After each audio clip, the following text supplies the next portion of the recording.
everybody, it's Katie, the Celestial Homebody, and I'm back, baby. I know it's been a long time since I've just sat here and we've just had a little casual conversation about what I made over the past week. Because, my friends, adulting has gotten in the way of crochet, and I really don't appreciate it. But I'm here today showing you about 3 weeks worth of plushies. So I have a lot to show you guys today. And, drumroll please, I should probably just do a sound effect. Katie, cut that out and do a sound effect instead. Drumroll please. The community tapestry project is done. You can see it back there. I will show it to you off in detail in just a little bit.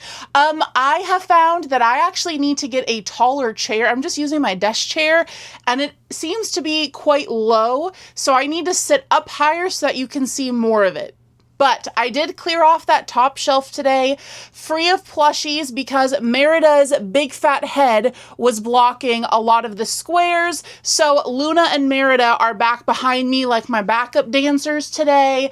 And then we'll fill in that top shelf probably after today, because there's a couple of things that I want to display behind me. But let's get into what I made this week, and then we'll pause in a little bit to talk about the tapestry. But like I said, I have a lot of plushies to get through, so let's start, shall we? I guess let's start with the most boring things. And by boring, I just mean that I've done them before, and if you've been around the channel for a while, then you've probably seen them before, and that is these little Perry the Platypi. I don't say platypuses, because it sounds inappropriate to me. Do I make you horny, baby? But anywho, this is an Avery Crafts A Lot pattern for a little platypus, and I did it in Perry the Platypus colors because Perry's tend to sell quite well for me.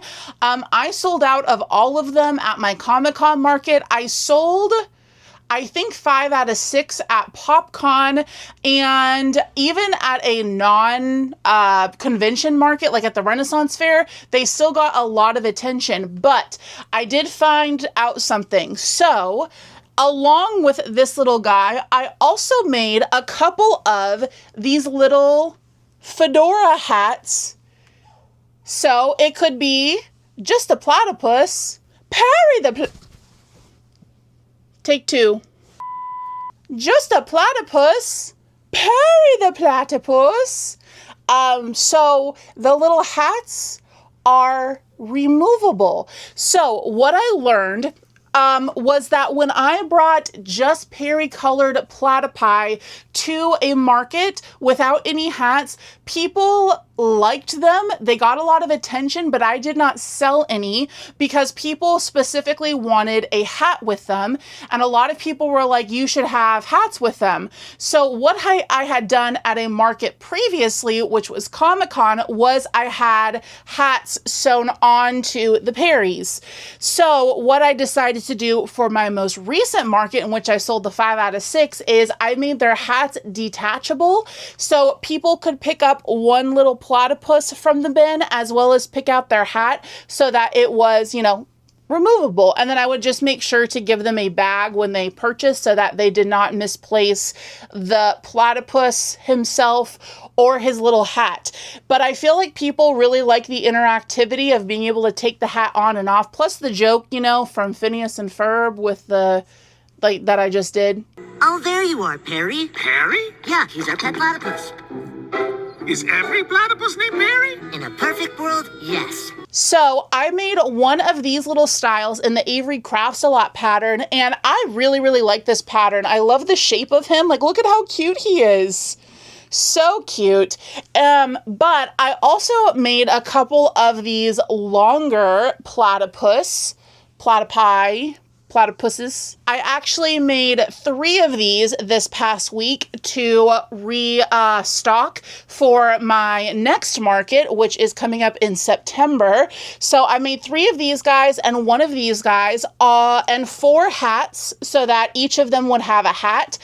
I personally like the look of this style better, but look at how much smaller this little guy is compared to this pattern here. And yes, this has a lot more detail, but this one takes a lot more time, but it comes out smaller. So when I put like a $12 to $15 price on these, I want them to be like a substantial size. And unfortunately, Big Twist Plush is no more, but I do have a good backstock of it.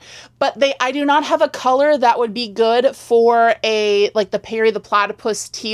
This is Premier Parfait, no, not Parfait, Premier Chenille Brights in the color Caribbean, and it is the perfect color. But if I could get a chunkier yarn and use a bigger hook so that this comes out a bigger size, I would much prefer this pattern. This one is actually just a free platypus pattern from Ravelry? No, it's Ribbler. I will link it for you in the description box, as I do with all of the patterns that I'm showing you today, all of the ones that I didn't freehand anyways. But yeah, this one is super quick and easy, kind of similar to a loaf cat, you know, where it's easy to start and then you just do a bunch of rounds with the bobbles for the feet. And then the tail, they have you crochet in, as well as the beak bill. I always call it a beak, and you guys are like, it's a bill. I'm just a bill. Yes, I'm only a bill, and I'm sitting here on Capitol Hill. That is what this is. But I think that it looks weird when they have you like color. You start with the beak and then do the color change to the teal. I just think it looks weird. It looks a little nipply to me. So I just make the beak separately and then crochet it in on one of my increase rounds. And it turns out just fine like that. So anyways, I have 4 platypi along with 4 fedora hats. So the next 2 things that I made go together because they are brother and sister, and that is little twin stars, Kiki and Lala. So I made these 2 little twins here in this specific style for a video that I am recording that should be coming out next week, maybe next Friday, about the Woobles, because I purchased a Kiki and Lala Woobles kit. And if you know me, you know that I have beef with the Woobles. I do not like them, but I dished out $70 after tax to get this Wooble kit so that I could try it for you and give you my honest, unfiltered thoughts about what it's like as an experienced crocheter working with the very poor quality materials in a Woobles kit. But that video is coming out soon. I promise it's not all negative. But I made these guys because I wanted to use a much better quality yarn and hook to do the same pattern, essentially. So that's why they look like Woobles, but they're a lot cuter because I use chenille and a much bigger hook. So anyways, we have Kiki and Lala. Of course, I gave them blush because they're little chibi, like, anime characters. You're going to see them again, and I'll talk more in depth about them in next Friday's reviewing the Woobles video. And then, so this actually you got a little sneak peek of if you watched my Comic-Con vlog, because I was talking about finishing this, but alas, I lost Yarn Chicken. And I was literally 2 rows away from finishing this entire doll. But I was unfortunately not able to put this out for PopCon. Did I say Comic-Con? I might have said Comic-Con. I meant to say PopCon. That vlog, I was talking about this.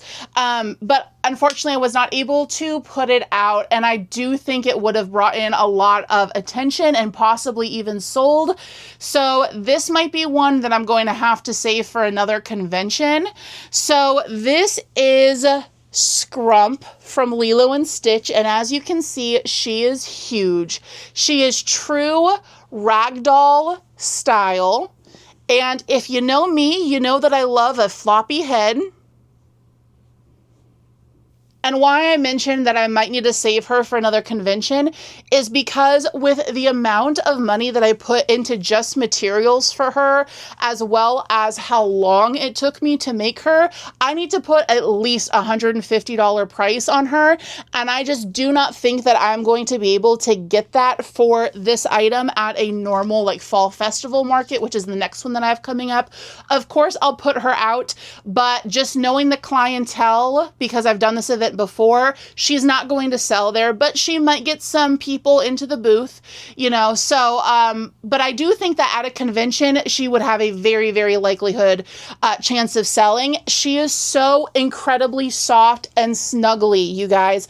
I made her out of Elise Veluto yarn, which is why it sucked so bad to lose yarn chicken, because if you did not know, this yarn you can only get from Turkey, and it needs to ship, and it takes like 14 days to ship. So once I found out that I was running out of yarn, I had to place another order to get more Elise Veluto in this color, but I did stock up, so I have some more of this color for future makes.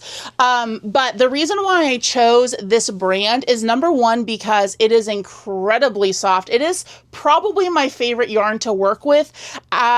I would say Elise Veluto is number one. Number two is the Premier Chenille Brights. Side note, by the way, I do have an affiliate link now for Premier. If you're ever interested in placing an order for yarn from them, click on that link in the description box. It's not going to cost you any additional money, but I think I get like a very small commission from all of your guys' purchases. So that way I can then purchase the new yarn that they're coming out with and give you guys my honest reviews on them. So, you know, then it's a never-ending cycle of I give you my 2 cents and you can purchase if you so choose using that affiliate link. But anywho, I digress. So Scrump turned out this big, obviously because I used a 5-weight yarn and a 6.5 millimeter hook. Actually, that's a lie. I started with a 6.5 millimeter hook on her head, and then I was like, I only have a skein and a half of this yarn. I don't think this is going to be enough. So midway through her head, I switched over to using a 5 millimeter hook. So you can see that the stitches start off pretty loose and then they get just super duper tight down here and for the rest of her body. But this pattern is actually written for acrylic, and I did know going into it that it was going to turn out huge, and I was okay with that. I figured if I'm going to put all this work into the hair and the bow and sewing the eyes and the mouth and everything, I might as well have it come out a substantial size that I can charge a pretty penny. So in materials alone, I've got like $45 in this. So I need to go at least $150 on her, but I do think that she's going to find a home. Oh, let me show you her back. I really like how in this pattern you do the legs like this, because I just love the way that it looks. She looks so precious sitting down like that.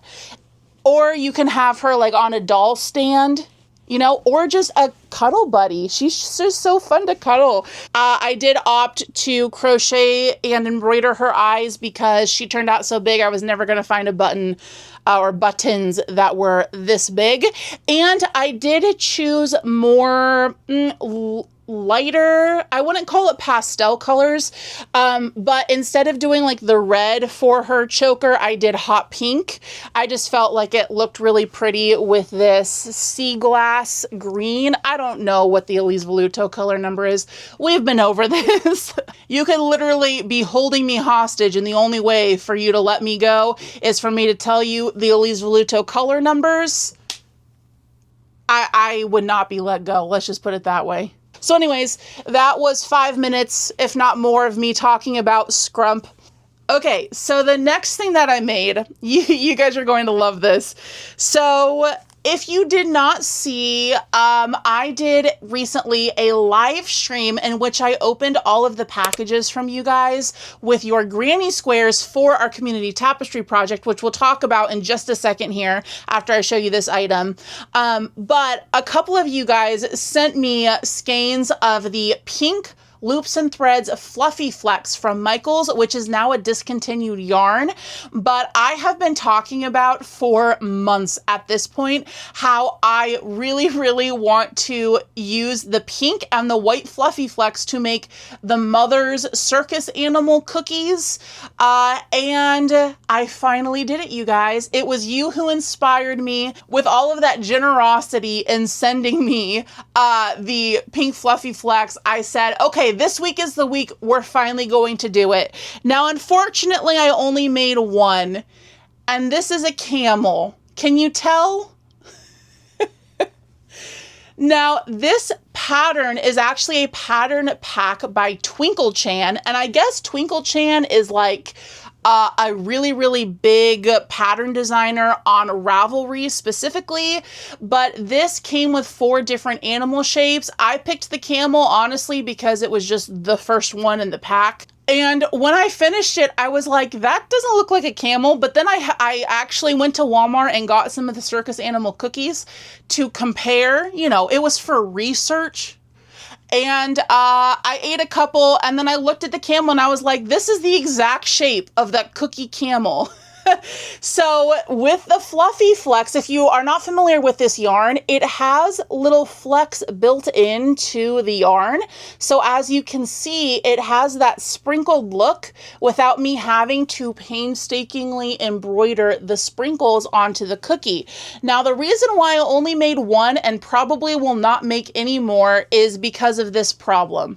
This is a weird size. This is too small to be like a decor pillow, but it's way too big to be a keychain or a backpack buddy. So it's like, what do you do with this? Set it on your desk, I guess. You know, I don't know. I guess I could find another pattern or maybe alter the pattern to have it come out more pillow size, because that's what I was always picturing in my head, where I would use the pink and the white Fluffy Flex and it would come out like a size that I could put on my couch as a throw pillow, or somebody could. But unfortunately, this is not that. That would be like if you ordered a pillow from AliExpress thinking that it's a throw pillow size and you get this in the mail. That is the vibe that it's giving, and I don't like that. But at the same time, as I said, it is way too big to put on a keychain. It is way too heavy because this yarn is very, very dense. You can probably hear that. So unfortunately, I don't really know what to do with this. Maybe somebody will like it just to sit on their desk. You'll have to let me know, like, what alternatives do you have? Should I alter the pattern to make it smaller or bigger? I could use a different yarn, yes. I could use like a Parfait Chunky, but to make it keychain size, but then I would have to put the time into embroidering the sprinkles, and then that would put me at like an hour and a half, because this took me like an hour to do. So then it would be like way too much work for a keychain price. Does that make sense? I really, really wanted this to work out, but the good news is, the silver lining is, we can say that we finally did a circus animal cookie, and I got a little snack earlier. Okay, so let's talk about the community tapestry project that you're getting a little sneak peek of in the back of the video there. So as I mentioned a few days ago, I went live here on YouTube. It was a very, very long 7-hour live stream where I opened all of the packages that you guys sent me. If you have the time, I highly recommend giving it a watch. We had a blast. We laughed. We cried. Literally, we laughed and cried. There was some singing involved. There was lots of, oh my gosh, and oh, this is so pretty. We learned some new yarn brands, and you guys, just your generosity, it just has blown me away. I still talk to Ryan and my family, like, to this day, how grateful I am that all of you not only joined me on the live, but a lot of you guys became members on that live. Shout out members. But you took the time out of your busy adult life to crochet me a square and take it to the post office, pay for postage for it, and it just, I do not take your generosity for granted even a little bit. So with that corniness out of the way, I wanted to say that I have actually gotten a couple straggler packages that did not make it in time for the live stream, but I wanted to just quickly open these so that those of you who did send me something and were not able to watch me open it live on the live stream, I will do it right now for you really quickly. So the first one that I got actually came all the way from Japan from Samantha, and this one actually arrived the day after the live stream. And fortunately enough, because I had yet to lay out the entire tapestry, so this square actually did make it into the tapestry, and I will point it out to you in a second. But she also sent me these little Japanese stickers. So this one has the food. I think Ryan's going to steal this from me. If you did not know, my husband Ryan is obsessed with Japanese cuisine, culture, the language, everything. And then these ones I am definitely keeping. These are Debutsu no Mori, which is Japanese for Animal Crossing, little die-cut stickers. And I'm probably going to stick these all over my Nintendo Switch. And Japan just always comes in clutch with the cute stationery. We have a lot of yarn here in America, but the Japanese have all of the cute stationery. So we need to do some sort of yarn for stationery trade. That would be much appreciated. But the granny square was so cute, I gasped when I pulled it out. It was a little fuzzy bear with blush on it, a little 3D fluffy bear. Okay, this next one is from Sarah. Oh my gosh, look at the strawberries. Oh, that's so much fun. Somebody else sent me a single strawberry, so that definitely goes well. Thank you so much, Sarah. I know all of these have notes in them too, so I will definitely be reading your notes off camera. This next one is from Rose. Ooh, Rose did the traditional granny stitch with the white, pink, and blue. Very pretty. Thank you so much, Rose. This one is from, does it say? I don't think this one is from, oh, Mariette. This one is, oh my gosh, all the way from Northern Ireland, from across the pond. Oh, she sent me some stickers. Look at how cute. We have a little Pikachu, an Eevee sticker, a cactus, and a little sun that says, radiated positivity. Oh my gosh, wait a second. That actually goes with one of my makes this week. I'll have to keep that in mind. Oh my gosh, look at this. How pretty. It's like a 3D flower. Look at the back. Y'all are so talented.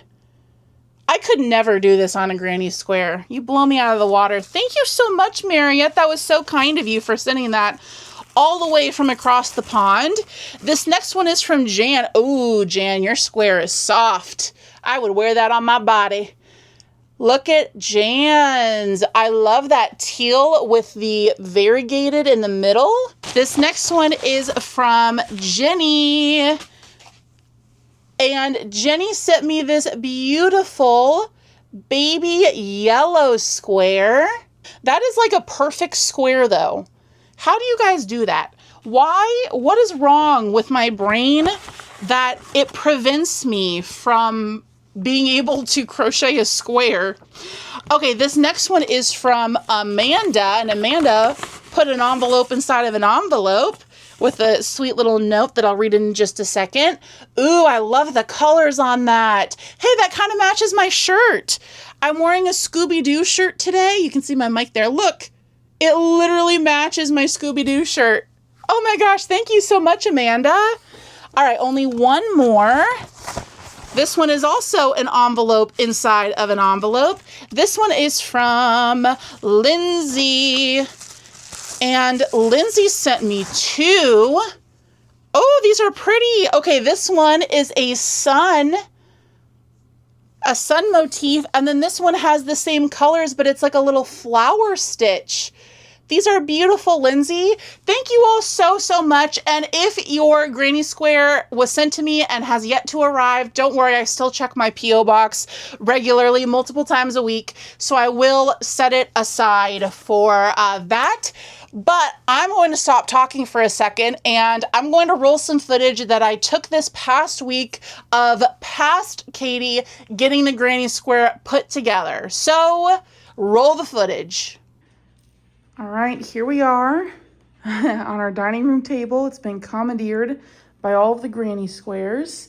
So what I ended up doing was categorizing all of the squares that I was sent by size. So we have the smaller squares in the big tapestry. We have the medium and large squares over here in very disorganized but also organized piles.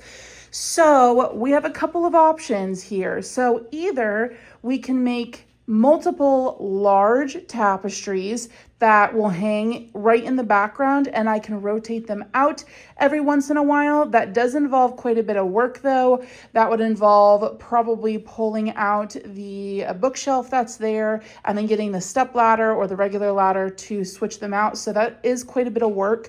Or what I can do is I can take all of the medium and large squares and then make a separate small tapestry, a nice long one that can go right behind my door, between my door and my yarn storage, so that you can see all of the larger squares in the backgrounds of live streams. And if I think I'm probably going to have too many of these to do a very long tapestry. So maybe I could do 2 of these long tapestries, put one behind the door next to the yarn storage, and then the other one hang on that skinny bookshelf on the side so that you can see these 2 long skinny ones during live stream. So that way everybody has their square visible, at least in some of the videos, and it prevents extra work for me switching this out. So still TBD what is happening, but as of right now, since these are all solidified, we are stitch markering them all together so that I can pick the entire thing up. And I got this yarn online from Hobby Shoppy. It's where I normally get my Elise Voluto yarn, but it's really pretty pastel colors. And it is called Soft Jean or Jean Soft, something like that. And this is what I'm going to use to be joining all of them. It is pretty thin though, so I'm going to be double stranding it. I bought multiple skeins of this. Sorry, it was so out of focus there. I brought multiple skeins of this, so I will be double stranding it. And I need to decide if I want to do like an outline around each square in this before I join it, or just join square to square. I'm leaning toward that because I already know based on measurements that this is pretty wide. It's almost the maximum of width and max amount of height that I can go. So I don't really want to add too much bulk with the border and the joins. So I think we're just going to join it together with this stuff double stranded, and then maybe do a 2 or 3 row border around the outside just to bring it all together. And then whatever I decide to do on this one, I of course will mimic on the other tapestries as well. So that is where we are at. All right, the first big tapestry is done. I have wetted it, moistened it, if you will, and I'm now blocking it on these foam floorboard things that I got at Hobby Lobby, and I'm just using some little pins to block it, although I don't have enough of these foam boards to go around the whole back, so we're just doing the edges, and I think that it's okay. So this is blocking. It's going to take a couple of days to dry. I'm probably actually going to get out the hair dryer on high heat for a little bit added, heat. I used 100% cotton on the seams. So they are very tight, the stitches are, because some of you guys have super duper tight tension and then other people have really loose tension, or they used a bigger hook. So I had to play some games when I was assembling these and increase increase in some squares, decrease in others, but I think that it looks okay. It's a little wavy, wobbly, but that's okay. I mean, it definitely looks handmade, which it is by all of you guys and myself. Also, if you do not see yours in this giant tapestry, do not fret. I still have all of these amazing squares. They were just either too big or too small to fit with the majority of them. So I will be putting all of the larger squares together into a tapestry, and then I also will do the same for all of the extra little squares. And then these are all of the extra ones where you guys sent me multiples. So if I need to fill in any space with either of the two other tapestries, I can do so with these. So that is where we're at. The next time I check in with you, I think it's going to be all done and hanging up. Yay. Oh, also, I used a slip stitch to join these, if you're wondering. Here she is in all her glory. Oh my goodness, isn't it beautiful? So here are all of the squares that I ultimately was able to fit into this first main tapestry here. And we have a little bit of puckering, but it's okay. So you saw in the clips that I was talking about doing an additional tapestry, actually a nice long one, probably 2 squares wide right here, so that while I'm over here in my desk area doing live streams, you're able to see it over there. And then maybe with all of the extras that you guys sent me, I can do it right here on this bookshelf as well. And then I also have a little bit of space over here to do a tapestry as well. So this is what the first one looks like. I could not be happier with how it turned out, you guys. So this week I am going to be working on doing the second tapestry. It took me forever, you guys, to combine this. All day long I was working on doing that border around the outside, but it was such a pleasure to be able to contribute something, because it's a nice little metaphor for the community that we have here on YouTube on the Celestial Homebody channel, where you guys contributed something and then I wove them all together. You know, isn't that a nice little corny metaphor? But it did take me forever, but the blocking definitely helped. We still have a little bit of puckering going on, as you saw, but it's not that bad. And I did have to put a bunch of nails. Actually, I did not. Ryan put a bunch of nails in the wall for me. I was originally going to have it on a dowel hanging, you know, like an actual tapestry, but after blocking it and doing the border, I was like, we're still having puckering issues. It's still a little wavy. So we just opted to put nails inside of the wall, little itty bitty nails, and then kind of hook the border onto those little nails so that it stayed put as straight as possible. And is it perfect? No, it's not, but it doesn't matter because you guys helped me bring this to life. So look forward to next week to see your granny square in the second tapestry, and maybe even the third too. We'll see how much time I have this upcoming week to get those done. But thank you all so much again. And if you need help falling asleep or something and want to listen to me talk pretty much nonstop for 7 hours, then you can turn on the live stream if you want to. The replay is up on the channel, so it's there if you want it. Okay, so remember how I said that this little sticker actually had something to do with one of my makes this week? Well, that is the next one that I'm going to show you. So this pattern is from Etsy, and I have a couple of gripes with this pattern, which I'll get to in just a second. But I just wanted to point out that I saw somebody do this pattern on Instagram and add little clouds to it. So you're going to see clouds on my little thing here that I have sitting on my lap. That was not my original idea, but I just thought that it looked cute and added a little something to it. So that's what I did as well. So without further ado, I present to you Sunshine Guy. How cute is he? Oh my gosh. Okay, so this pattern I had been eyeing for a while because I like, you know me, you know that I love the sun, the moon, the stars. I like celestial motifs, right? So I wanted something celestial, but also very happy to sit in the background on the shelf up there. One day I might sell him, but for now he's probably just going to hang out with us. And I just thought that it was cute and sunshiny and bright.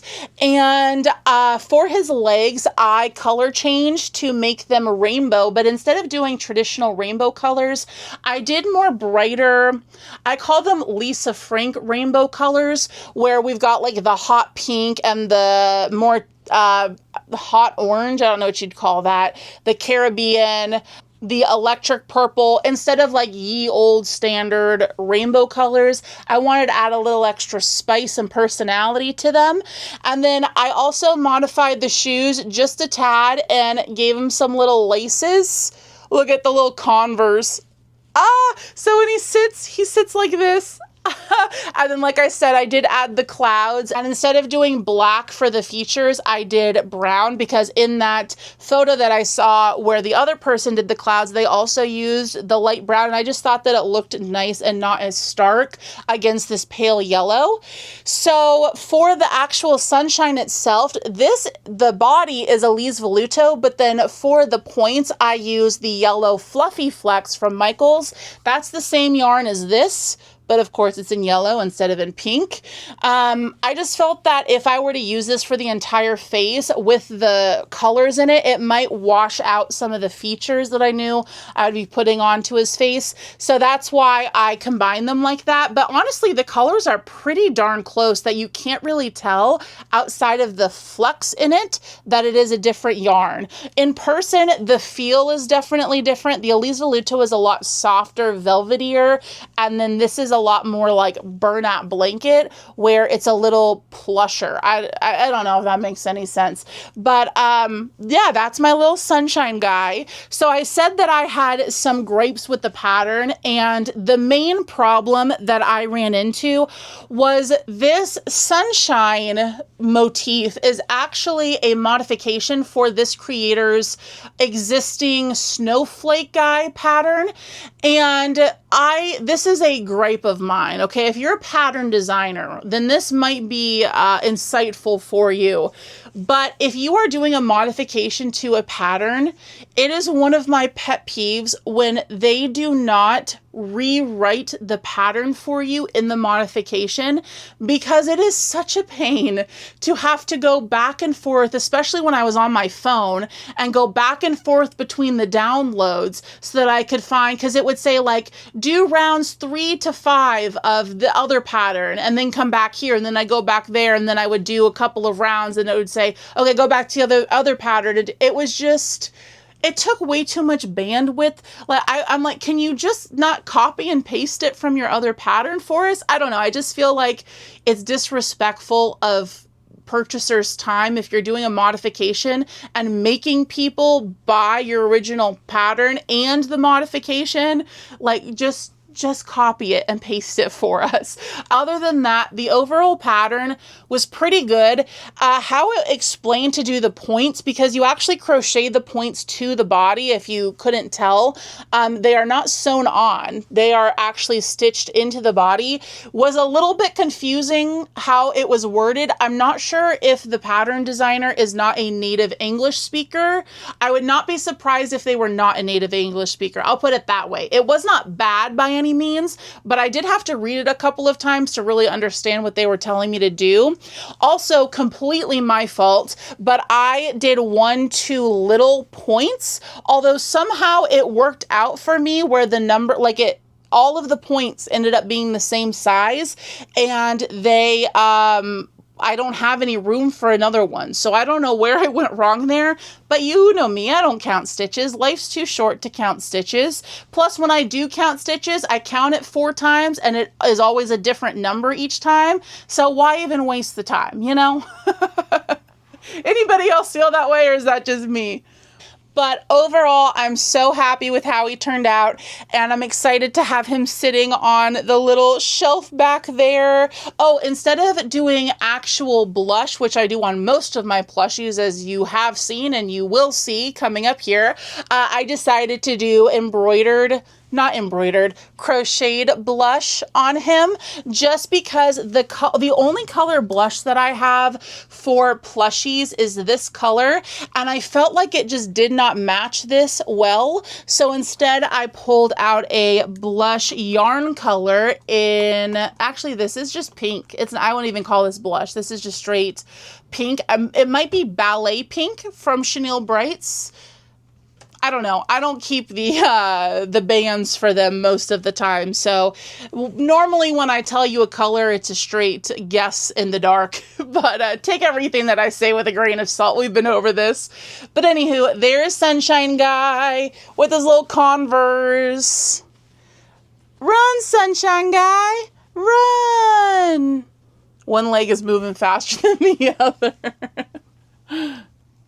All right, I know we're a couple plushies past this now, but speaking of edible treats, I did another edible treat. So I already had the white Fluffy Flex out because I had pulled out the white and the pink to do the animal cookies. We've already been over why I did not do more than one of those, but I already had the white sitting out next to me, and I was thinking, like, what could I make out of this white that's not an animal cookie? And I decided to whip out my pattern. Actually, it is a free tutorial here on the channel of a Pop-Tart. So in my tutorial video, I was making little keychain Pop-Tarts. All I did was add a couple of extra stitches to the top and then add a couple of extra rows to make it a giant Pop-Tart. But look at how good this white Fluffy Flex looks. I actually looked up what was the most popular Pop-Tart flavor, and based on bestsellers, this might surprise you, but the best-selling Pop-Tart flavor is Frosted Blueberry, which shocked me. Second bestseller is Frosted Strawberry, which is what this one is. And then the third bestseller, if you're curious, is Brown Sugar. I would have thought that Wild Berry would be up there, or like the cookies and cream one. I feel like those are two of the most iconic looking Pop-Tarts, but whatever. I wanted to do a popular flavor anyways, have a higher chance of selling, you know, if this is somebody's favorite Pop-Tart flavor. So it just looks so great with this Fluffy Flex yarn. And then for the brown, I used Elise Voluto. This is one of my favorite all-time brown colors. It's just so rich, and I don't know how to describe it. Milky? It's milky. Does that make sense to anybody, or just in my delusional mind? And then for the eyes, I actually used some hand-painted eyes that one of you beautiful subscribers sent to me. Actually, I believe they're from Whaley Cute Creations, like whale as in the mammal, the aquatic mammal, Whaley Cute Creations. But anyway, she sent me a pack of 3 eyes, and I thought that the pink and the white in these just looked very strawberry Pop-Tart-esque, you know, almost like the guts of the Pop-Tart are spilling out the eyes, if you want to look at it that way, if you're a psychopath. And then I also gave him some eyebrows too, just with the white forehead. It was looking like he had a 5 head, you know, it just looked too bare. So I added a couple of little eyebrows, and I think he's cute. I definitely think that this guy is going to go home. The last time I brought Pop-Tarts to a market, I only did one time, and I only brought 3 of them, but they sold out within the first like 4 hours of a 3-day market. So for me, Pop-Tarts have been a good seller in the past, the one time that I brought them. So this did take me a little while though. This took me probably an hour, maybe. So I'll probably put like a $20, $22 maybe dollar price on it. But I think that the size that it is, I think it's good. For whatever reason, I've talked about this before. Whenever I'm having to crochet flat, like this is back and forth with both pieces, and then you crochet them together at the end, I feel like I go so much slower than when I crochet in the round. And I don't know if that's a placebo effect, if it's a psychological thing. But for me, I always feel like I'm going so much slower when I'm crocheting flat. So that's why this guy took me so long for what it is. Okay, speaking of food plushies, I have a little area at my market booth that I call my buffet of plushies, and it is where I put all of my food-themed stuffed animals.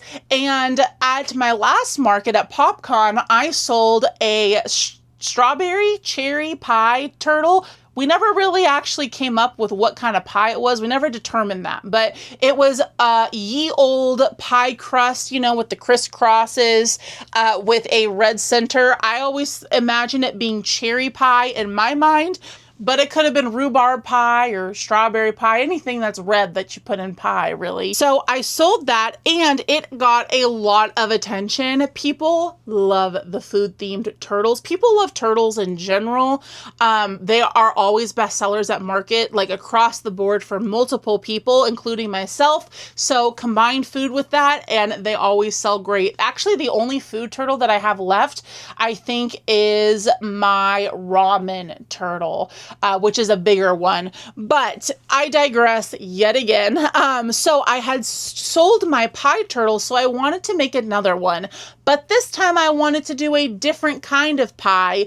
And my next market being at a fall festival in September during the autumnal season, I thought, why not do a pumpkin pie?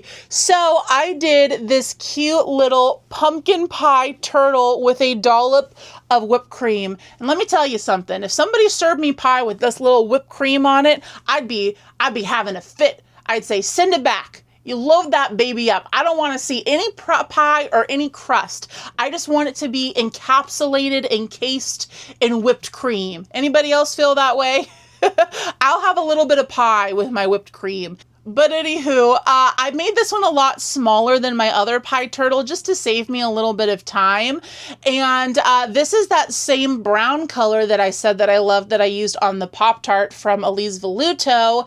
And this orange is also Elise Voluto. And I thought that it was the perfect pumpkin pie color. Is that not? It's coming off a lot more vibrant on camera, but it's definitely like a cinnamony autumn colored pumpkin. It's not bright orange is essentially what I'm saying. So his eyes are very tiny. It's because I was too lazy to get up and get different safety eyes, and I was sitting on the couch binge watching my show and didn't want to get up to get different eyes. So 12 millimeter it was. Side note, by the way, I've been really into the show Blind Spot. I'm watching it on Netflix. That is a good freaking show, man. I'm only on season 2, so no spoilers. But if you are into like FBI crime shows, like I love Criminal Minds, for example, and you're also into more like conspiracy stuff, like the Da Vinci Code, for example, it's kind of like a marriage of those two genres. Blind Spot. It's a great show. Highly recommend. But anyways, I was really into my show. Didn't want to get my lazy ass up to go get different eyes. So they're a little tiny, but it's okay. I did freehand this sea turtle, but if you've made one sea turtle and one sea turtle pattern, you've pretty much made them all. Am I right? So it wasn't difficult to do. And as I said, I made it a lot smaller than my other one. I did have to frog out the pie part, the shell. Couldn't think of what this was called. A couple of times because I made all the flippers in the head first, and then I kept making the actual shell too small or too big. So finally we got the Mama Bear, Papa Bear, Baby Bear effect. And I think it's the perfect size. And then I just went around the outside with 3 single crochet in 1 front loop only stitch, chain in between each of them to create this little ruffle pie crust effect. So this is going to sell. I know that it is. Hold me to it. I will place a bet that this will sell at my fall festival market. I don't know what kind of price I'm going to put on this yet. took me probably an hour and 15 minutes, probably a little bit longer actually with how many times I had to frog the shell. So last Friday, I put out a video of Market Best Sellers Part 2. You might have actually seen Part 1. That might even actually be how you found the channel and are now subscribed. Leave me a comment if that is one of you who found my channel based on Part 1 of Market Best Sellers, because that is the most watched video here on the channel. But anyways, I made a Part 2 of that video and put it out on Friday. And it was after that video that I realized that the algorithm has put me in some sort of YouTube jail.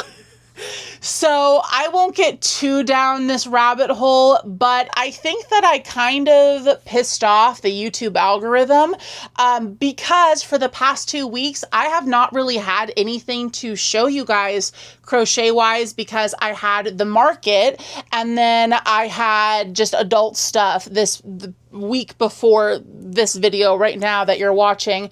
So I just have not had time to sit down and film, nor did I really have anything to show you. So I did not upload this week's makes. Instead, I uploaded the convention vlog, which I know a lot of you watched and loved. Thank you, by the way, for sitting through that very, very long video. And then I also uploaded a tutorial video. And I think in doing so, YouTube said, oh, hey, she's trying something different and people aren't watching it as regularly as they do with the This Week's Makes videos. So they kind of shadow banned me. And what that means is I was getting messages on Instagram from people, multiple people. We're talking like 50, 60 people saying, haven't seen you post in a while, just making sure you're okay, which is so kind of you guys to think of me. And I was like, I've been uploading. I've been uploading twice a week. I've got a bunch of videos on the channel, and people are telling me that they are not getting recommended my videos. So if you are subscribed and have notifications turned on, then you probably were notified that I uploaded. But according to my analytics, my videos are actually only being showed to about 2% of the people that they have been shown to in the past. So what is happening is YouTube is punishing me for not being consistent, I think. And so it is no longer pushing my videos out there. So if you're seeing this video, do me a huge favor and hit that thumbs up, that like button, and send it to a friend who crochets and is into all of this kind of thing, so that way I can get back into the good graces of the YouTube gods, because it is not fun being in YouTube jail and getting constant messages that I am nowhere to be found. People are having to specifically search for the channel in order to see what my recent uploads are. Oh, also, if you're a subscriber, make sure that you are still subscribed, because I've gotten like 17 reports, the last I counted, of people saying that they were randomly unsubscribed from the channel. They did not do it. It was some sort of YouTube glitch. Also, if you want notifications turned on, hit the bell icon, make sure that they are turned on, because YouTube has apparently also been turning off notifications for people for my videos. So we're just in a mess here. So hopefully this message is getting out to the right people who want to be here, who want to be subscribed, who want to see my videos, and we're able to get back into YouTube's good graces so that we can keep chugging along, doing what we're doing, and getting that content out there for people who want to join our community and see cute plushies. But all of this to say that last Friday, I posted that part 2, This Week's Makes. It bombed. It did awfully, even though part 1 was the most viewed video on the channel, because YouTube was not showing it to anybody outside of those with notifications turned on. So if you have not seen that, I highly recommend giving it a watch. It's a pretty short video for me anyways, but I talk about all of the best sellers, not just for me, from multiple crochet channels that I watch, as well as Instagram, TikTok, Facebook bestsellers. So if you do markets or you just like to crochet really quick, easy things, then I recommend the watch. But in that video, I talked about how a bestseller that is very hot commodity right now are cows. So I took my own advice from that video and I decided to make a couple of cows this week. So that is exactly what we did. I just really liked how this looked. But after making it, I have some reservations about it. So let me just show it to you. I actually have a feeling this might be some of your guys' favorite make this week. You'll have to let me know. But here is this sweet little sunflower cow. Isn't she precious? Oh my gosh. Okay, so first and foremost, the sunflower crown was not in the pattern. I just added that because I just thought that it would look cute. I had chosen to do the cream and this brown color, which again is my favorite Elise Voluto brown. And I just felt like the sunflowers would be a cute little touch, especially for fall festival. I do wish though that I had used non-plush yarn because I feel like it's just a little muddy, like with all of the fluffiness. The points aren't super defined with the plush yarn. So if I were to do it again, I would probably use like acrylic or cotton to do the sunflower crown. But it is what it is at this point. I still think it's cute. So my reservations about this pattern. Number one, I did not realize that it was the same pattern designer as the Lisa Frank leopard, which is just a leopard that I modified to be Lisa Frank colors. So take that with what you will. But I did not realize that it was the same designer until I got to the arms. And I ran into the same issue with the pattern before because I learned that both this body and the leopard body and head are identical. The only thing that's different really is the snout and the ears and then the horns and the tail. But like the shape of the body and the head is the same. And I learned this the last time that I did not like the way that the arms were done because it says in the pattern to stuff the arms firmly and then sew them on. But what happens when you stuff them firmly per the directions is that they start to bulge out like this when you sew them on, and it just does not look seamless. It just, I don't know, it looks weird how they're just kind of bulging out. I don't know. Maybe that's a personal thing. Maybe you like the way that it looks. I personally do not. So if I had known that it was the same designer, I would have not stuffed these, barely any. I probably would have just put a little tiny bit of stuffing near the hoof and then left the rest of the arm unstuffed. But unfortunately, I didn't realize that until I got like here on the body. And then I was like, this seems oddly familiar. Have I done this before?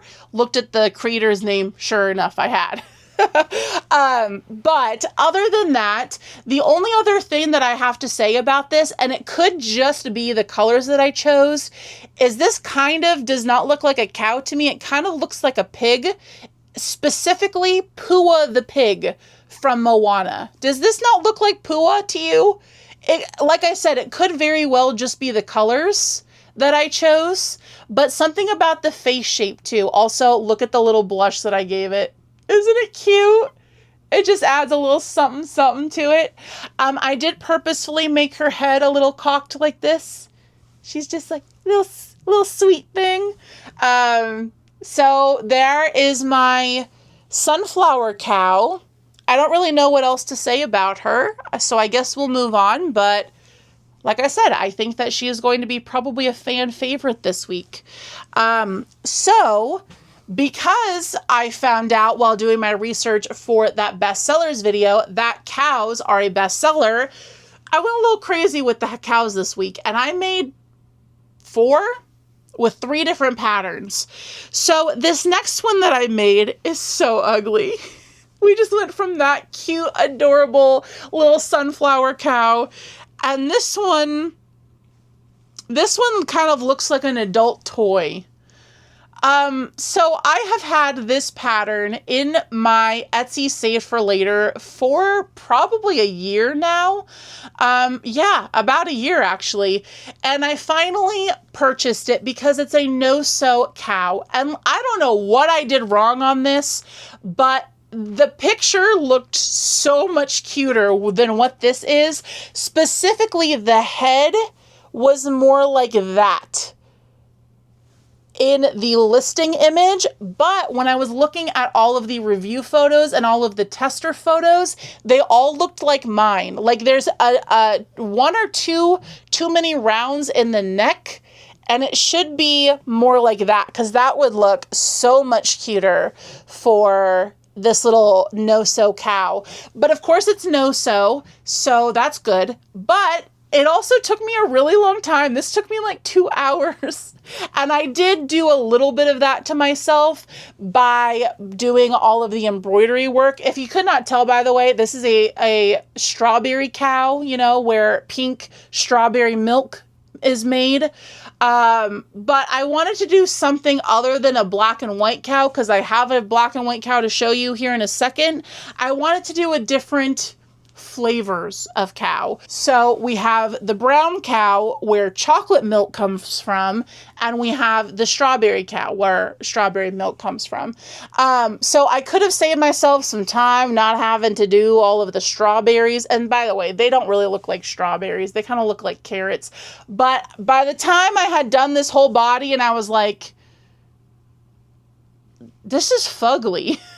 I was like, I don't want to spend an hour and a half making these look like pristine little strawberries. Kind of looks like a bowling pin. And for whatever reason, too, I swear I did the ears the exact way that the pattern said to do them, but they're flipping up, so they're kind of giving like Dumbo vibes, just peanut-sized Dumbo, but they should be going down like this. That would also help if the ears stayed like that and if it was a lot shorter. But it is a no-sew pattern, so there is only so much you can do in terms of detail and whatnot with no-sew. I will say the way that the designer did the little muzzle here was really creative. You don't have to sew this muzzle on. It is just color changed in there, and I did really enjoy that. It also might have helped too if I didn't make the feet the same color as the strawberry embroidery, because you can't really tell what's happening here. Like, why does she have balls? They're supposed to be her little front feet, because she's supposed to be like sitting. It's ugly. It's gonna be clearanced for like $12. I don't know what to say.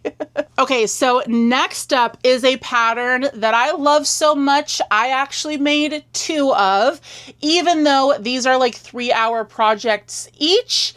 And I'm planning on doing another one this week. I actually already got yarn out for it, but you're going to see that next Monday. So this is your standard Moo Moo milk cow. Yes, the same one that you see in Mario Kart. This is her in the flesh. And I love this like splooting style. I was contemplating for the black and white cow, maybe doing one of the standy up cows, but I feel like you see those everywhere. I wanted to do something a little bit different. So I stumbled across this pattern, and of course I'll link it for you. And it was really well written. My only critique is that sometimes when you were doing the color changes, sometimes the CC for the color change would be in bold, and then sometimes it wouldn't be in bold. So there were a couple of spots where I had to frog it out because I didn't color change because my eyeballs just glanced over it because it wasn't bolded. But anyways, that's really it. It's a really well-written pattern. It's pretty quick, honestly, for the size that it comes out to be. You do for the legs, I think it's technically called back post crochet, single crochet, but in the pattern they call it third loop crochet. But what that does is it makes the top of their hoof flatter and also creates this little tiny bit of a ridge around, so that it stays flat and doesn't bulge, because we don't need any bulges here. We like it flat. But with this yarn that I use, this super soft, snuggly Elise Voluto, I just love the way this feels. So I am actually making one, like I said, this week. It's actually going to be for my baby Celeste. I mean, I'm gonna hold on to it until she's old enough to want a stuffed animal, but It's just, I love it so much. It's just so cute. Oh, for the eyes, I used these off-centered, off-kiltered, what do you call these eyes? Cross eyes. But I did hand paint them, and I made them gold glitter. I don't know. I didn't want to do something too bold. I thought that the gold was nice, just kind of a neutral. And then, of course, I gave her just a little tiny touch of blush. This is Big Betty, Big Bertha. Betty, I like Betty better. This is Big Betty, the Moo Moo Milk Cow.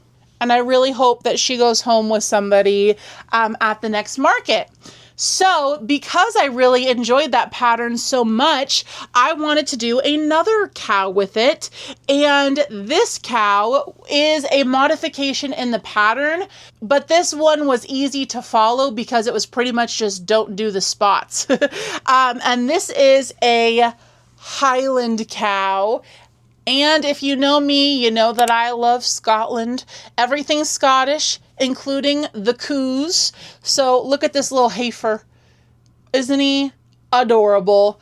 For this brown color, I actually used terracotta in Chenille Home Slim, which a subscriber sent to me months ago. And it was a perfect batch of this terracotta. It is so silky so silky smooth and soft. That was a combo of those two words. But also it did not shed. So I am so happy that I was able to get some of this. Thank you, by the way, again for sending that to me. But this is the perfect Highland cow color. It's almost a little like silky shiny. Kind of makes her look wet, like she's been out in the dreek morning mist. Did I say that right, my Scottish friends? But for him, I actually gave little black safety eyes because, you know, Highland cows are hairy. They have the bangs. Hey, look, we're twinning. But with the bangs, you can hardly see their little eyes. So I thought that giving him the little black safety eyes, not the pupil ones, not going out of my way to paint them, I thought that it actually worked better. And then really the only other difference between the two is that for the horns on the milk cow, the dairy cow, they're just surface crocheted bobble stitches. And then for the Highland cow, you do need to make horns. But other than that, the pattern is the exact same, sans the spots. So I'm doing another one this next week, but I am modifying the pattern. So it's not going to be a cow. I am doing a different critter for Celeste. So you're just going to have to stay tuned until next Monday's This Week's Makes to see what I'm cooking up. Oh, speaking of upcoming videos, this upcoming Friday is going to be the premiere of a highly requested and anticipated video. And I am going to be critiquing your guys' booth layouts. We're going to be playing like the American Idol of booth layouts, and I'm going to be the Simon, and I'm going to say, this is the absolute worst thing I've ever seen. Why are you even doing markets? No, I'm just kidding. I'm not going to be mean. But it's just going to have some honest feedback, things that I really like about your booth, things that I would change to improve it. Hopefully that video will be beneficial for you. So keep your eyes peeled. 9 a.m. Friday morning. Okay, so the last plushie that I have to show you guys today, I know, I'm exhausted. It's been a long one. That's what she said. Is a very, very special plushie. And that is because this one is not to be sold. It's also not for me. It is the winner's doll to the 10,000 subscriber giveaway. So if you are new here, a few weeks ago, I put out a video that was thanking everybody for 10,000 subscribers here on the channel. And I talked about how we were doing a doll giveaway.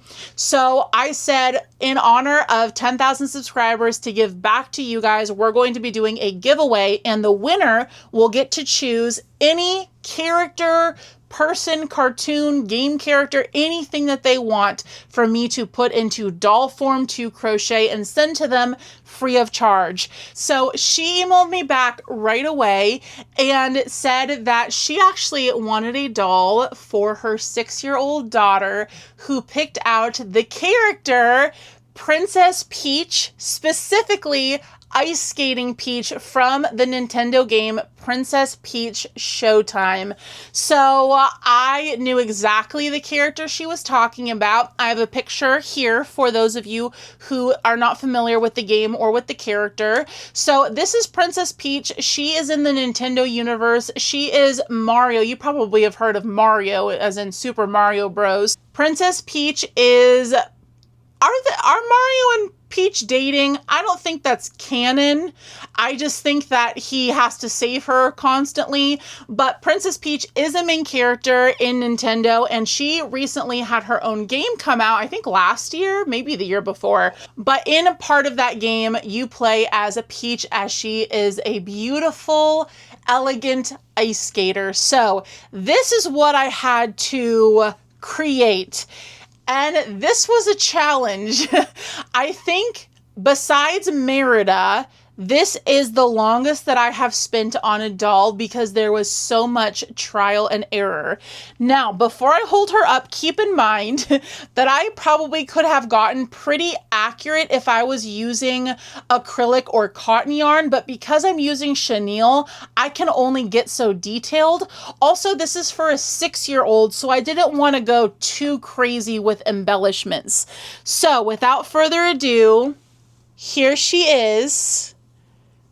Here is my ice skating Princess Peach. Wah, wah. That's what she sings when she ice skates, apparently. I gave her little skates, which in my opinion look stupid, but Ryan said that they're cute. Also, I purposefully made one of her skates, like one of her feet, turning outward, just to give her a little more character, but it just kind of looks like it's an accident. Like, it doesn't look intentional, but I promise it was intentional. You can only get so accurate with the colors with this character because she has a lot of ombre effects, a lot of blue to white, white to blue, light blue to dark blue. So for her skirt, for example, I could not get that ombre with this yarn. So fortunately, in my stash, I had this burnout blanket color. It is actually called Celestial Blue, so that's why I bought it, because I was a sucker for the name.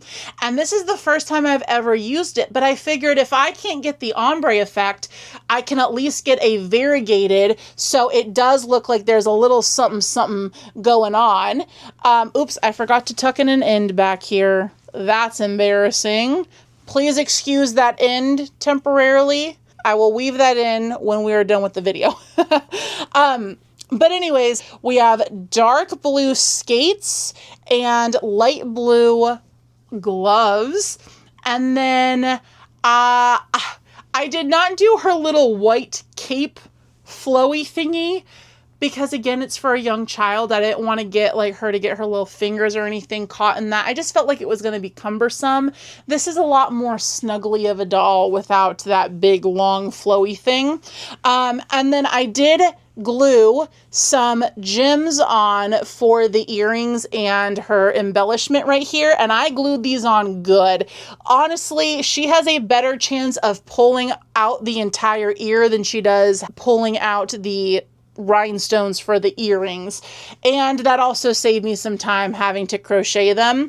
But the hair is what took forever with so much trial and error, because Peach has a very iconic bang style. She has a point in the middle, 2 points off to the side, but then little flippies on top of the side points. So I got as close as I possibly could, but it took so much practice and work, but I think I got it pretty darn close. And then Princess Peach normally has her hair down, but for this look, she has this beautiful, elegant low bun. So this wasn't too hard to do. I just pretty much crocheted an oval and then sewed it on with her little, are these supposed to be like swan wings? That's kind of how I pictured them.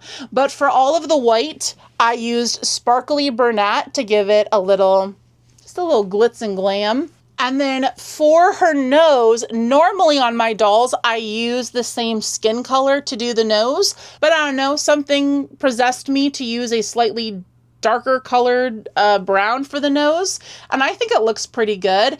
And then normally I do not put a mouth on my dolls. I just do the nose and the eyes and eyelashes and all of that good stuff, eyebrows. But something about her looked sad without a smile. And I think that's just because her bangs come down so far. They almost cover her eyes. She just looked a little emo. So I gave her a little happy smile. Just, you know. Just a little happy smile. She's a happy gal. So this little lady is going to be shipped off to her forever home this week. So say goodbye, hello and goodbye all in the same day to Ice Skating Peach here. But next week, if you are interested in my dolls, next week I have another doll that I am working on because I did a separate giveaway for members only.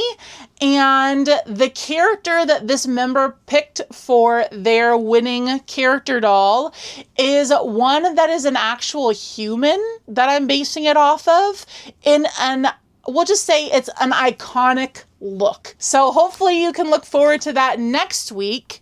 But that is all the plushies that I have for you today. I know it was a lot, but really quick before I say goodbye, just wanted to give a shout out. I only have 4 orders here of stickers. So I wanted to just give a shout out to Lisa, who got a couple of stickers. She got a Snitches Get Stitches sticker. She got a Unicorn Labubu sticker. And she got a Clover, an Animal Crossing crossover sticker. So thank you so much, Lisa. Maureen got a Soot Sprite Crochet Helper sticker. And then both Karen and Kristen, each of them got a Snitches Get Stitches sticker. I have been pretty good about getting sticker orders out on time. Oh my gosh, by the way, you guys, I filmed a little ASMR packing an order with me, and I was cracking myself up because on literally everything I did this. I did the fingernail tap. Because you always see that in ASMR videos. It's kind of a satirical ASMR video, if I'm being honest with you, but I need to edit that, and I'll probably just post it up over on Instagram. So if you don't follow me on Instagram, you can over at The Celestial Homebody. Of course, thank you to our channel members in the Cosmic Couch Club. You guys keep this little galaxy spinning. I appreciate all of your support. Thank you all for hanging out with me in this long 3 weeks of this week's makes, and I look forward to seeing you again on Friday when we're critiquing booth layouts. And of course, I'll see you next Monday as well. Thank you all again, and I will see you on the next one. Bye-bye.